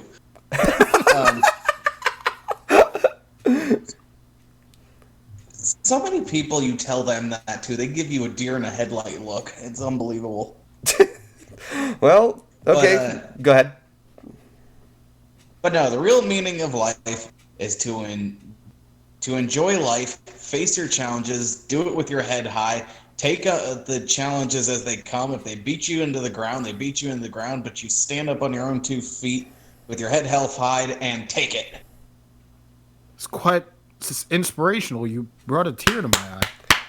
I was going to be more humorous and say the meaning of life. Trying to live your life as happily as you can while dealing with everybody else's bullshit. That's also accurate. Yeah. That's mine, just a little bit less. And, All right, so, Askell, what is your ideal form of the Destroyer? What the fuck is that referring to? Star Wars or something? I think he means from Ghostbusters. Oh. You know, like the Stay Puft Oh. Marshmallow movie. I am not going to answer that question or even think about it, because whatever you say or think of, it'll be chosen and it'll be brought to life. Mm-hmm. I want a giant Pinkie Pie to rain down cupcakes on the entire world. Oh my god, so Chaotic Pinky. Yeah, I want chaotic Pinkie. In the world of ices. Yeah. What the fuck is Xbox XXX? All right, we're Oh, wait. It's the new Xbox called Xbox Series X. It's not called Xbox Triple X? Well, I guess they couldn't call that legally. Xbox Yeah. I mean, for a second there, you're referring to the Vin Diesel movie, but then you're like, oh, wait, that also has another meaning. Microsoft just keeps continuing with the terrible names for their consoles. Like, Jesus Christ, Xbox One, Xbox One X, Xbox Series X. Like, How about Xbox Y or something? like something that like, and you're trying to explain this to like a mother on Christmas, like, oh mommy, I want the new Xbox. Okay, do you want the Xbox S? Do you want the Xbox One X? Do you want the X? Like, which one? Like, it's very confusing for parents. Whereas like with other consoles, like, oh, I want the PS4. Okay, I'll get you the PS4. Oh, I want the GameCube. Okay, give me the GameCube. It's so much easier when you give them actual names instead of these bizarre X codes. Yeah, like how the Wii U just sound like an extension to the Wii. Yes. The naming is just ridiculous. It is. Yeah. Let's see. Twilight Sparkle with that bell? What? Oh, yeah, no. They're referring to the series finale of Friendship is Magic. Now everybody is just talking about gigantic Pinky. Chat asks us questions. We have I love gigantic Pinky as much as the next guy, but we're trying to do a thing over here. You know, something that's actually been on my mind recently. Wait, here we go. What is your opinion of your video game of the decade? I don't know. I haven't been like. If you're gonna ask me questions about video games, I haven't had much access to current games. I feel like that's like they're like taking a shot out of Golden, like secretly. They're just like, quick, ask him about the last games in the 10 years. Meanwhile, Golden is playing like his Super Nintendo, and he's like, "What? Yeah, playing Contra." He's playing But no, I mean, I would like to try to get involved in like much more modern games if I had the money for it. So it's a whole different challenge that I have for years. Now? No, none of that. No, Steel Rail. If you do that, people are gonna think of you as the Money in the Bank guy, and we don't want that. No. Yeah, but there's a difference between me being the Money in the Bank guy and me just wanting it for shits and giggles. Well, when you put it that way. Come and see an Xbox. What? Oh, God. That's still a thing. I think I know why they're asking us video game questions, because the Video Game Awards recently came out. Yeah. Yeah, I heard about that. And I'm sitting there thinking, like, I don't know what the point of that is. I mean, I'm sure that there's, like, best game for a certain genre, like best first-person shooter or best RPG and stuff like that. Like, I can get behind that. The new Xbox just looks like a PC tower. Yeah, I saw it. Yeah, I love this question. Did you get Disney Plus, and what has been your favorite thing there? Fuck no. I didn't know. I'm not going to pay the money for a month just to watch a bunch of Disney flicks. Yeah, I mean, if there's any reason at all, unless there has been an alternative, if there's any reason at all to, for the sake of argument, get Disney Plus, it would just be The Mandalorian, because I've been hearing that. Exactly. Good. Yeah, exactly it. Just to watch The Mandalorian. Yeah. I've heard the Disney, what was it, the documentary Imagineering is actually pretty good, too. I'm interested in that as well. I mean, that's the thing. Disney has... it's by no surprise. They're always going to continue to have a fork up their ass. But the thing I'm kind of like, what about is that apparently you're going to have Disney Plus in order to keep up with the Marvel Cinematic Universe. I'm just like, I'm good. I'm good with Endgame. I'll just probably see Doctor Strange and Guardians of the Galaxy, and that'll be it, honestly. I mean, wouldn't they also be on Blu-ray? Because it would not sell too well if they're not. Home media still sells. Look, all I want to say is about Disney Plus is that I have Disney Plus. I don't like that I have it because I went through the categories of what I can watch. There's not a lot of stuff. I think they have like all the episodes of Kim Possible. Who cares? Oh, yay. I think they have like all the episodes of Recess. Who cares? But I did. Here's the thing about they don't have all the episodes of Recess on it, honestly. They have like the first 3 seasons and that's it. And I like Recess. Wow. Okay, Disney. All right, Disney. Talk about how many seasons of Recess are there in total? 4 or 5, I think. Oh my God! Fuck you too, Disney. Wow. Is this one season away? You couldn't stick in one more season? The one thing I really want from them is all the episodes of House of Mouse. Give me House of Mouse, please. Or at least give us a list of all. No. Like, give us, like, if you're gonna bring something like that up, give us a fucking list of all the beloved shorts from the early part of the century, starting from Steamboat Willie. Give us freaking Oswald the Lucky Rabbit. You can own that now.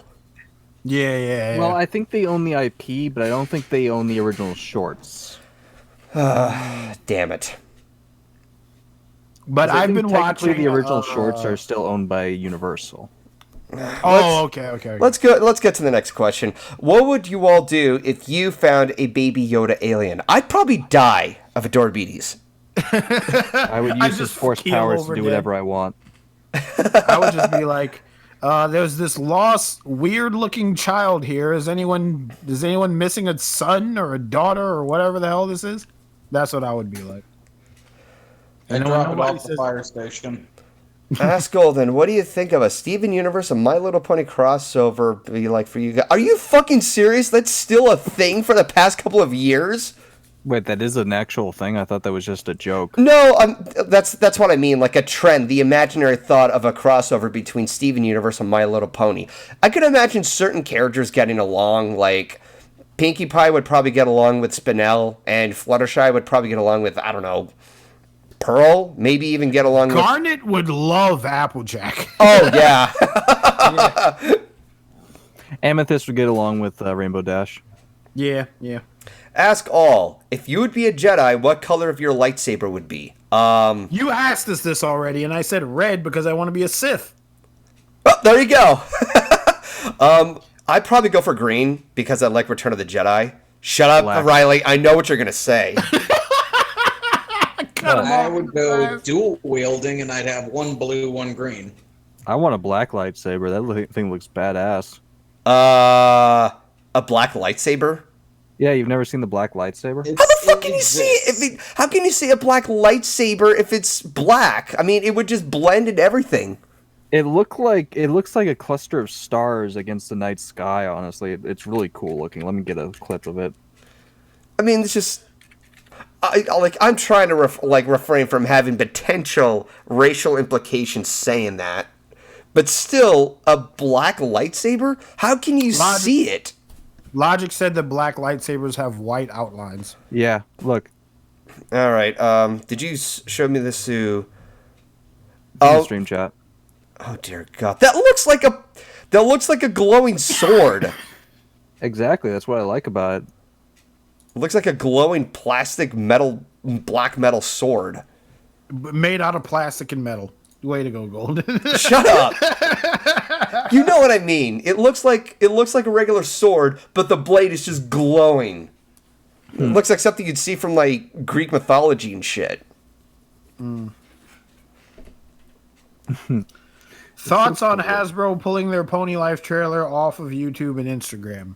I don't know what they're doing. I don't know what anybody is doing anymore. I mean, I still have yet to talk about Pony Life itself, but I've already seen the trailer. I think this more or less has to do with the fact that I've noticed that when it comes to the lyrics, like, gotta check my nails, baby, I have feelings. This ain't feeling good as hell. Why would you use that song? I know, it's like, feeling good as hell. It's like, for kids, let's have some mild swearing in it. I was going to say, why is that song being used? I don't fucking know.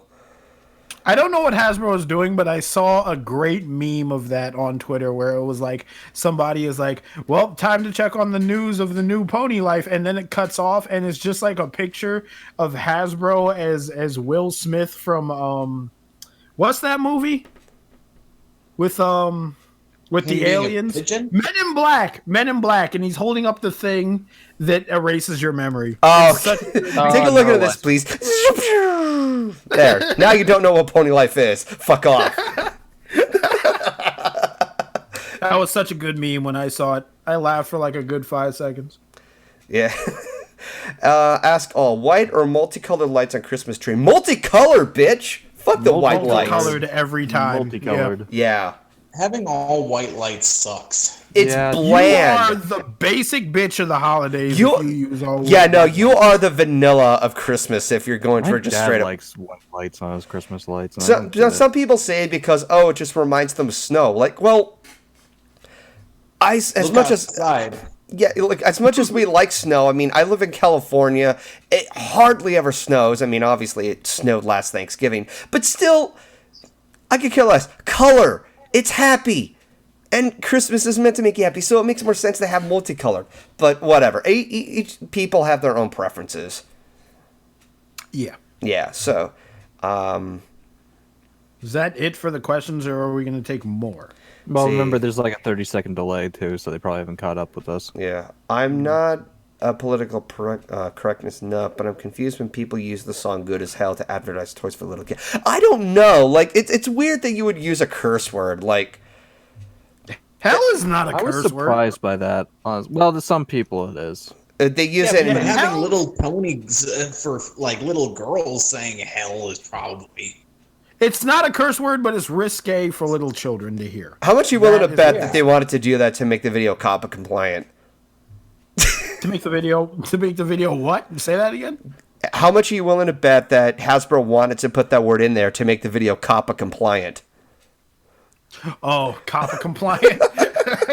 Because, there's a little bit of cursing in there, which means it's above the guidelines. Even though we make toys for children, we do not make content for children.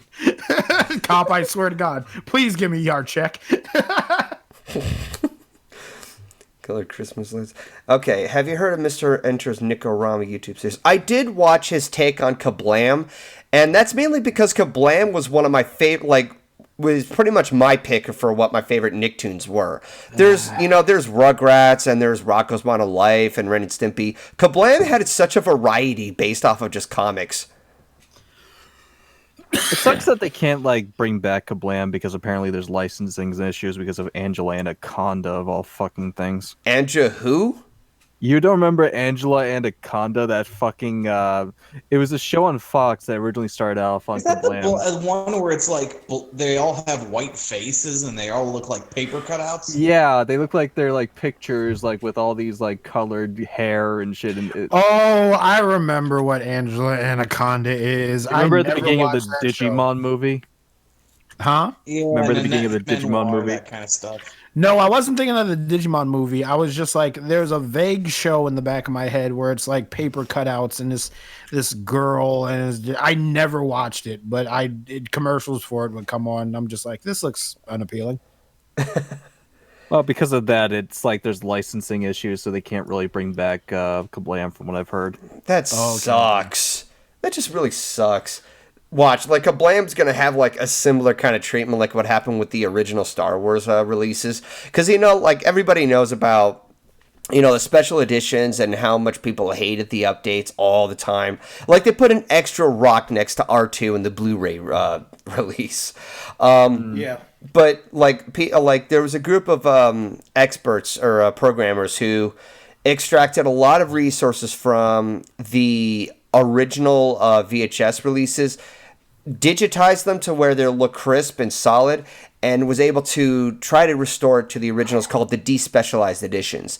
How much are you willing to bet that somebody's going to try to extract as much information from all the Kablam episodes to create illegal copies? You think so? And try to make a fortune or something? Well, not so much as try to make a fortune, but kind of keep it around and preserve its existence. Because that's kind of what the despecialized editions were. It was to preserve the existence of the original edits. So yeah. Thoughts on YouTube's 2019 rewind? People isn't worse than 2018's. I don't think it's worse. I think it's better. Not by a large margin, but I think so. Safe. They played it way too safe. See, this is a bit of it's a double-edged sword of an argument. I mean, yeah, on the one hand, it's too safe. They just go over, hey, here's all the videos you like. Here was the most of this, and they categorize the fuck out of it. The thing that pissed me off the most is that they didn't mention Etika once. Yeah, I didn't realize it Even until Watch after the video, Mojo made a better list of 2019. Yeah. I mean, isn't that how the Rewind series started out in the first place? It was just a series of countdowns based on statistics. Yeah, it was. That's how it actually started. Yeah, I'm not mad at the new Rewind though, even though there's a lot of things they could have did better. I mean, if you really think that YouTube Rewind 2019 is worse than the 2018 version, I mean, I guess it's because the 2018 version had stuff going around instead of just a series of lists. I'm not saying it's worse. I'm just saying it's way too safe. Oh, no. I'm not even referring to what you're saying. I mean, the 2018 version has been so notorious, so bad, that it was even more disliked than the freaking music video of Baby by Justin Bieber or that stupid clip that Logan Paul made about the dead body. The fucking Paul brothers in general, they can go fuck themselves. Oh, no, like, legitimately, whenever COPPA comes in, I do hope that those assholes get fined hard. Because their stuff is targeted for 8 to 16. That's what Logan said. They shill their merch to children all the time. That's one of those examples of taking advantage of children's, idiocy and such. Because they can't tell the difference between advertising and what is legit content. Yeah. Like, watch Nerd City's video about it. It's really good. I would have to take a look at that. But yeah, no. For 2019's version, yeah, it's too safe. I just honestly, I can't compare it to 2018's version. I mean, the 2018 release was so hated because there was just a ridiculous amount of favoritism with more of its marketing than the actual people, which completely, is dismissive and disingenuous of the root of how YouTube started. But with the 2019 version, it's like, oh, we know that we made something you guys didn't like, so here's this instead. It's like, well, points for trying, but it's still like it's bland vanilla ice cream. That's all it is. It's vanilla ice cream compared to something that has a shit ton of things you don't like, whether it be raisins or nuts in your ice cream. Yeah. You know what I like? Fucking the 2019 Rewind is vanilla ice cream. Fucking 2018 Rewind is like, hey, what'll go great with your ice cream? Fucking oil. It's like, don't put oil in my ice cream. Dude. Fuck it all up. What'll go great in that fucking sundae? Cow shit. It's like, oh, come on, dude. You're making it sound worse than vanilla ice cream. Yeah, because 2018 is, I think, the worst Rewind they've ever done. It's like they got all these stars. They got all these, like, celebrities that have nothing to do with YouTube to participate in it. And it's just like, what the fuck, guys? I mean, okay, here's a question that's from Enigma Art Prince. Ask all. Will YouTube slowly die in the new decade, or do you think it will be bold to who do you think will be bold to replace them? I don't think YouTube will die, but I think YouTube will change. No, I don't YouTube is probably going to live on despite the stupid decisions. However, go ahead. The problem is there's no real competitor for YouTube, and the problem is I don't see them being a real competitor because that's the other thing I was going to get to. I mean, well, even then, YouTube is run at a loss for Google, so they're losing money on YouTube in general. So if another company would make another version of YouTube, they have to do it while also knowing that they'll be selling it at a loss, basically. I mean, the closest encounter. And I'm saying this with a pinch of salt. If anybody remembers VidMe, that was VidMe. Yeah, They VidMe. tried so hard. They did, and I would love to see another video platform like VidMe to come back and compete against it. Or you know what else? Remember Blip? There was also Blip, but you know what else? I think what would also help, and I'm saying this again with a pinch of salt. Other content creators would also pass their videos on to other video platforms, so whether it be Vimeo and such, and they would start to get a lot of attention. Maybe something like that would start up. It's tough to say because YouTube has such an enigmatic platform that everybody thinks about. Oh, where are we going to look up this clip? Oh, just go on YouTube. Basically, it's basically like what everybody thinks of when they're like, okay, where do we look this up? YouTube. It is unfortunate that it's such a huge high stake of a platform that it doesn't have any competitors.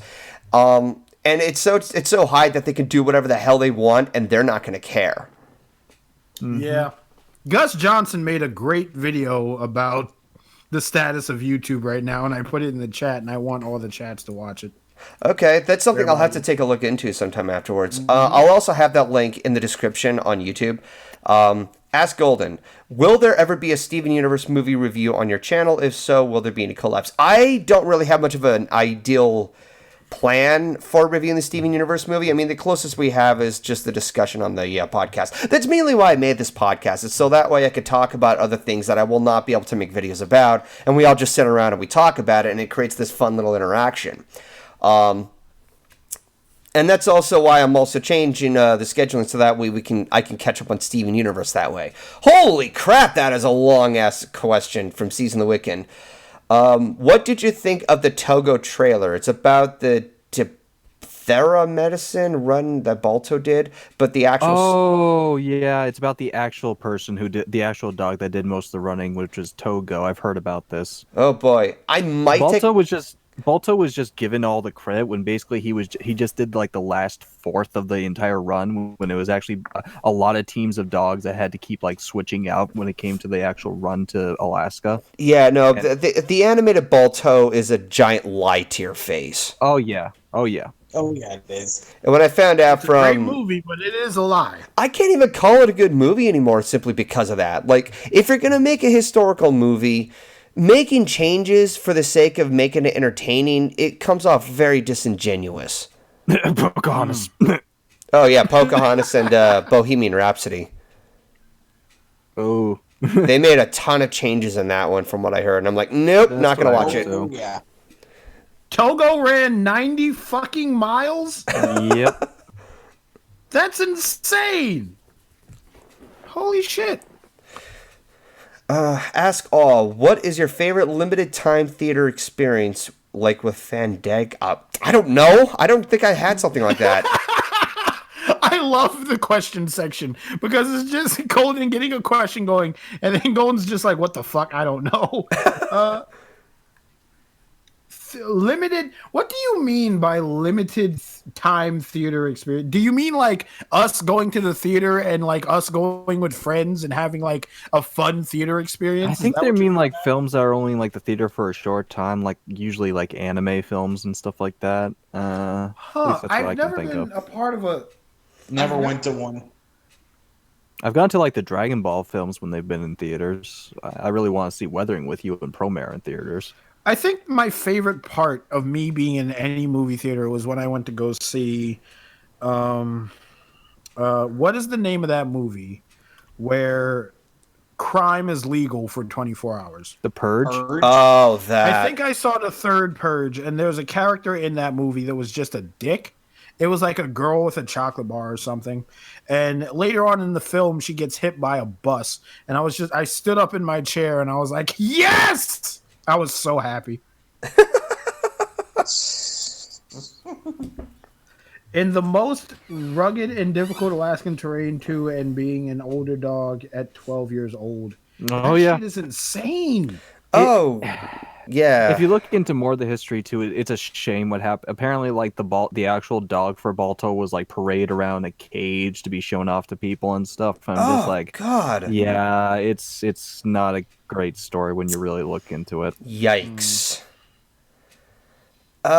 Next question. Thoughts about the Mulan live-action remake coming in March? I've already touched upon that on the first entry of this podcast. I did see a recent trailer, and honestly, I'm all for it. After the whole Hong Kong protesters thing, I'm not interested in seeing it. Wait, what happened? Apparently, the lead actress who plays Mulan in the film is against the Hong Kong protesters. What was Hong Kong protesting? Having like their own sovereignty and what was it? Basically, they're against the communist Chinese government taking over the country and getting rid of their democracy and shit. Yeah. Jesus Christ. Nobody knows what they want anymore. No, they know I'm for Hong Kong because they have their own sovereignty. They've had it for years, and now the Chinese government's starting to flex their control over the country, and they're fighting back. Didn't a protester get shot in the face one time? Oh yeah. Jesus. Yeah, that's fucked. It's a whole like big thing, and there's been a lot of talk about and how like a lot of companies are bending over backwards to appease China because there's a billion people in China, and that's a lot of money to be made from like cinema and games and all this other shit. Yeah, China makes a lot of shit. Yeah. So like a Wow. lot of company. I think there was a moment where it was some Twitch streamer. It was something with Blizzard, and it was some Twitch streamer, and He he said came free on Hong Kong, justice He for said Hong free Kong. Hong Kong, and the prize money that they were supposed to give him, they didn't give it to him because he said free China on the street. They took his winnings and they banned him for a year. Yeah, that's what happened. And the NBA had like some similar thing where some like coach or something said something against China, and then he had to rescind his statements on China because everybody's a bitch to China because they want the money from a billion people in that country. Yeah, it's a real fucked situation. So And it makes it's so funny to me that these uber capitalist companies are like bending over backwards to appease this communist government. yeah. I mean, doesn't that sound like it's woke or something? Nah, I wouldn't say that, but close, I guess. Well, in either case, like, despite what the actress is doing, like, I'm still willing to give the Mulan remake a chance because, in contrast to a lot of the other Disney remakes, they still, like, it doesn't look very copy and paste. It looks like it's enough to become its own movie. Yes. No Eddie Murphy. It's Donkey before Donkey. Aren't they also remaking the Haunted Mansion too? I've heard a lot about that for a while. I know that there was the Eddie Murphy version and people hated it. Is Eddie Murphy still a respected actor in the acting? Field? I haven't heard much about him in a while. I think the last thing I got it. heard I he mean, was in he's was there. like Tower Heist or something. I know that. How about this? If somebody was to say, "Do you think Eddie Murphy is a good actor?" What would you say? I would say just look at his older works, from The Nutty Professor to Beverly Hills Cop. What about the Clumps? Yeah. I didn't think it was too bad. I mean, I know a lot of people hated it, but the first one was better. The second one, they just wanted to throw in more fart jokes. Yeah, Let me Beverly see what the Hills last Cop. film he was in. Huh? He was in a film called Mr. Church in 2016. Before that, he hadn't been in a film since 2012, and he's apparently in a new remake of Dolomite. Oh, You guys remember Dolomite, right? No, that does not ring a bell. The name sounds familiar. It's this bad. like real. It's a 70s blaxploitation film that's kind of like a parody and stuff. It's pretty funny. Oh, okay. I think I have, but I'm not sure. Oh, here's a question. What is an entertainment franchise that you want to see die? That's You I don't know where to clapped begin and with everything, that. and I waited for you to answer. I thought I had an answer, but it's like, there are some things that I just wish would just stop. I want The Simpsons to stop. I want Family Guy to stop. Oh man, what entertainment franchise do I want? You know what I want to end? I want Angry Birds to end. Yes, I want I don't Angry find them Birds that to go annoying. away. There's so many sequels, so many video game sequels to Angry Birds, and they're coming out with a second movie. Wait, they already came out with a second movie. I didn't hear They're that. gonna make a Apparently, that third movie was actually pretty decent. I didn't like the movie. I want Angry Birds to go away. Far, far away. Oh, I know what I want to go away. What? Minions. Oh, why I didn't was I thinking the same thing, motherfucker. Oh yeah, no, it's just a little. Oh my God! Shut the fuck up! I'm gonna strangle you to I death. have never seen the appeal in those things. I have never, and they're like fucking everywhere. Like all these memes on Facebook. There's a and fucking shit. movie dedicated to them. Like, okay, there's Despicable Me, which I hear is good. They have the sequels, which from what I was told, there's somewhat subpar. But the Minions are just a pain in the ass. That's one thing that I don't like from And everybody Yeah, has their own totally. ripoff of the Minions too. Yeah. No, like Illumination, I'm not going to hate on the company itself, but god damn, the fucking Minions. By the way, I'm glad you asked me that question, Season. Apparently Illumination is going to be animating the Rudolph the Red-Nosed Reindeer special for Rankin Bass into a CG remake. Oh, you gotta be kidding me. Really? But that's a classic. I mean, You can't mess with okay, I will say this much.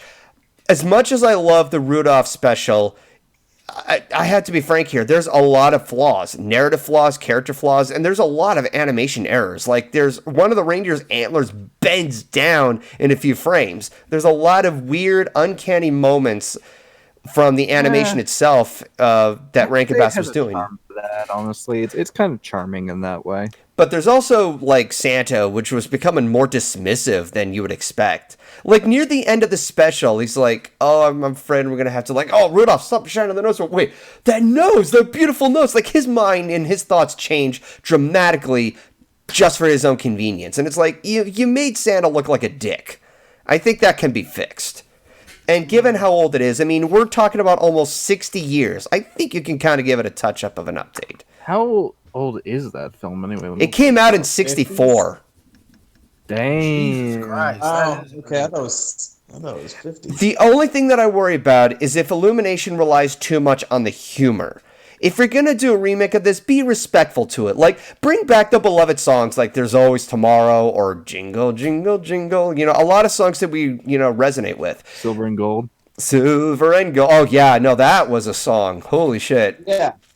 But yeah, also, Yukon Cornelius, do not get rid of him or don't make him stupid. I did see the casting.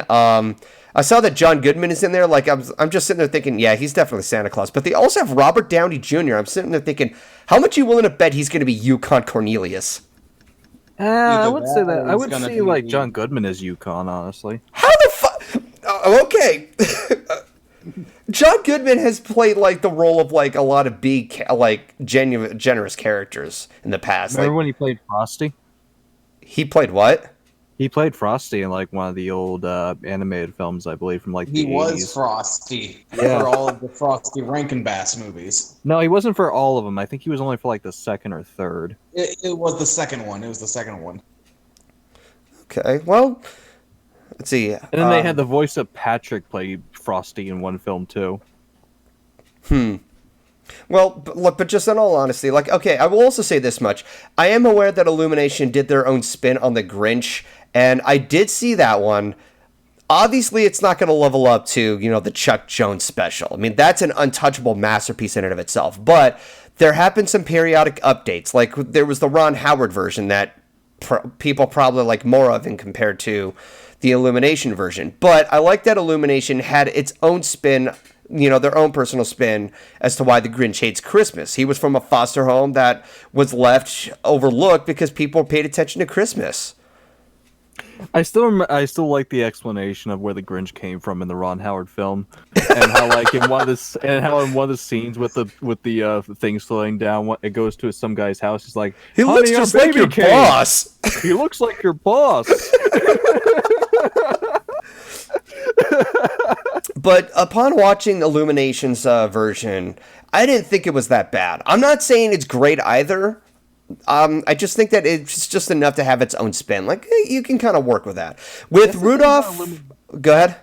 This thing about Illumination films, they either range from just like meh to okay, it wasn't terrible, I guess. They're not really anything really notable about the Illumination films, honestly. I mean, so when you put it in that perspective, it could have been worse. Yeah. So in the case of Rudolph, I do hope that it does well, and I hope that it's entertaining to its own degree. I don't expect it to match up with the special, but give it some updates. Like, you can remake this. I think you can give it a good justice to become a remake of some sort. In fact, there's a lot of the specials that Rankin Bass made, like Santa Claus is Coming to Town. I would love to see if that would get somewhat of a remake of its own. But the original is so good. Exactly! And everybody went silent. Why would like you want to the remake it? It's already really good. Came to town. I'm afraid that if they picked it back up, they might ruin it. If push comes to shove, we always have the option of just watching the original specials at the end of the day. That's something that I learned about when it came to the Lion King remake. As pissed off as I was, I always have access to watching the original film. I think the thing that like pisses people off the most is that they're afraid that it's gonna enter the common people's minds more than the originals, and they're gonna replace them as far as like notoriety and stuff. I used to have that before, but based on the reception and just like obviously Disney's pushing it all with their Lion King remake, but just everybody always has the option of watching the original, and people still love the original. Like I've been to stores. And there's still, like, Lion King toys around. Like, people can still resonate with that. Like, at the very least, they could still remember Lion Guard, in contrast to the remake. I still need to watch the last season of Lion Guard. Oh, as idiotic or as fundamentally flawed the Lion Guard is, the last season, it gets really emotional. Especially, there's two areas in which I don't want to spoil, but one of which I think is called The Rise of Scar. No, I've saw the Scar stuff. It's like, I'm not gonna go into spoilers, but I've seen most of it except for like the very end of the series or something. Yeah. Okay. So the tail end of the series, it's a very calm epilogue. That I think that's the best way to put it. It has adventurous stuff involved, but it's not as grandiose as what happened during the second season. But it has a nice send off that kind of ties certain loose ends. Between where Kion was the whole time during Lion King 2. Oh, okay. I was wondering if they were going to tackle that. Yeah, so it's something, like, if you're going to watch Lion Guard, period, like, the third season, you can definitely watch that. But the first two, watch it with a pinch of salt. There's going to be some mild changes, like, oh, Scar died in the fire. No, he got eaten by hyenas. Yep. But I think they just changed that because they wanted to make it more kid-friendly for toddlers. It was on, like, Disney Junior, so I guess it makes sense. Yeah, but, like, that's the thing that I didn't like about Lion Guard. They made it for toddlers. It's like, that's so dismissive of what made the first movie so beloved to begin with. It convinced me that... I fucking hate Bunga. Yeah, no, Bunga's still a piece of shit. Every time he's on screen, I'm just like, go away. Yeah, no, like that's something you got to get used to. It's let's go on to the next question. This will be the final question. What's the next installment of Returning to Pride Rock?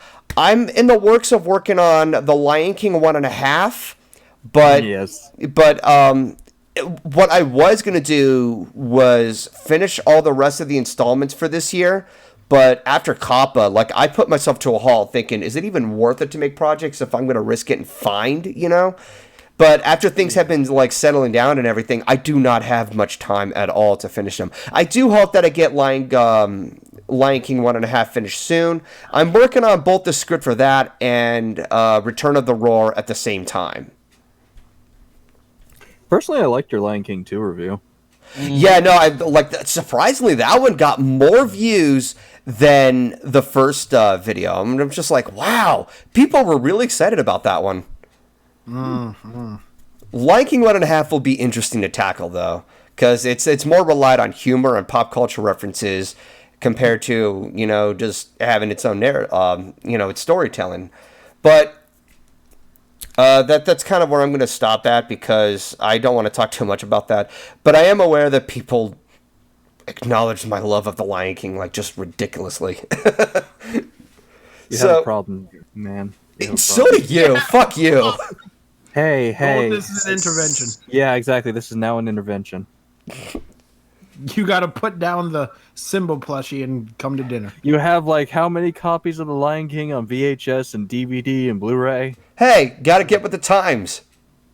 Gotta get with the times. It has one with every update of an anthology. I still remember you asking me where I got my copy on Blu-ray, and I told you at Target. Well, that's the first time I've ever seen like a Blu-ray copy that looks like a textbook. Oh yeah, I like Target's special editions that they do with the Disney films. It's like, well, fuck, man. Like, okay, if they're gonna make their own little renditions, I'm like, fuck this shit. I'm gonna stop right there. As long as I have the most updated version to watch and have access to, that's perfectly fine to me. That's why I collect them. Mm-hmm. So no, I don't have a problem. I have limitations. So shut the fuck up. Sure. Shut the fuck up. Whatever you say. Who are you trying to convince, Golden? Us or yourself? More like you, Mr. I Like the Cat in the Hat live action movie with Mike Myers. Hey, that had legitimately good comedy. Oh my god. I actually will Brought out defend some dirt. I just unveiled your true colors, mother-fucker. I'll cut you, and I'll make it look like a bloody accident. Damn, my brother. Damn, dude, really? It's from a scene from the film. That's what I was referencing. Well, no, it's just like, Oh, Spinel Lover, shut the fuck up. What happened? Just watch Bread Sword's video on it. Like, I was so glad when he made a video on that. Yeah. Flight. All right, we're ready to end this here. Shall we ride off into the sunset? Yeah, we're gonna ride off into the sunset off of this one. Thank you all for sticking around. Anybody on Twitch, if you stick around longer, I have a post show. Anybody who's watching this on YouTube, I do have it posted on my second channel, GoldenFox Stream. You can definitely check that out over there, and be sure to subscribe over there, so that way I can reach 800 subs and do a Let's Play of Yoshi's Island next year. Woo! Yeah. Totally not marketing myself right there. Shameless plug. Shameless plug indeed. Thank you all for sticking around. I do apologize of how... I do apologize. I just saw that. I saw the little green ring just disappear. Motherfucker, Discord. But yeah, no, thank you for sticking around despite how odd it was, how much of a rocky start it was. Still getting myself in the swing of things. I do plan on hosting another one of these on Monday. Hopefully, if anybody else is up for it, so that way I can catch up with Steven Universe and, the next bomb. Because they're going to be airing on Saturday nights and such. Like, I've already talked about this in the past. So, it's going to be a new schedule change. Fucking hell. Thank you all for listening in. Goodbye. Goodbye, everybody. Bye. Goodbye, everybody.